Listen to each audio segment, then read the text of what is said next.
que des événements, que des circonstances ne vous éloignent pas de votre objectif. Tout ce que tu vas parler avec Dieu, tout ce que tu vas faire comme alliance avec Dieu, bien-aimé, que personne, que les événements, que les circonstances ne puissent pas te dérouter. Que ça ne puisse pas te dérouter. Peu importe les problèmes, implore le Seigneur. Peu importe les barrières que tu rencontres dans ton objectif, implore le Seigneur. Peu importe, bien-aimé, de choses que tu peux vraiment, qui peut te freiner, qui peut être comme barrière dans ce que tu veux, dans ce que tu as comme objectif, bien-aimé, appelle le nom de Jésus-Christ, parce que ce nom-là est au-dessus de tout autre nom. Et au-dessus de tous les noms. Oui, bien-aimé, la Bible me dit, un jour, Élisée se retrouve face il se retrouve face au fils des prophètes. La Bible me dit, le fils des prophètes était en train de prophétiser la vérité.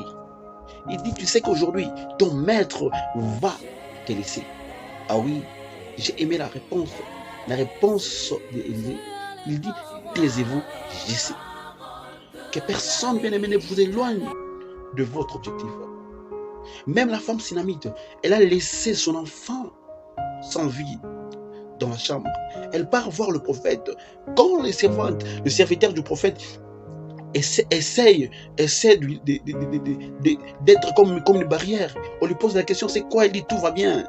Moi, mon problème, c'est mon objectif. Le problème, c'est rencontrer les prophètes. C'est ça même mon objectif, bien-aimé. Que les événements, que la maladie ne changent pas ton objectif. La Bible me dit, un jour, il y avait un homme qui s'appelait Baratimée, il était fils de Timée. Il était au bord de la route. Oh bien-aimé, la Bible me dit, il était mendiant et aveugle. Ah oui, mais lorsqu'il a entendu que Jésus-Christ passait, il a commencé à crier. Fils de David, aie pitié de moi. Fils de David, aie pitié de moi. Malgré que les gens venaient dire, mon cher, tais-toi, il ne va pas t'entendre, il y a beaucoup de gens. Il criait toujours, parce que pourquoi? Parce qu'il tenait à son objectif, bien-aimé. Mais ce qui m'intéresse dans cette histoire, c'est quoi? C'est quand il s'est retrouvé face à Jésus-Christ, on lui a posé une question, on dit, dis-moi ce que tu veux que je puisse faire pour toi. Ah oui, bien-aimé. Baratimée n'a pas oublié son objectif. Malgré que dans la Bible, on a dit il était mendiant et aveugle.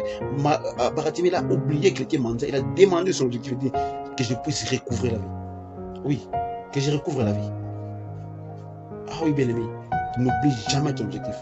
Peu importe le problème, les circonstances, bien-aimé, regarde vers la croix. Regarde vers la croix de Golgotha, bien-aimé. C'est là où, bien-aimé, nous avons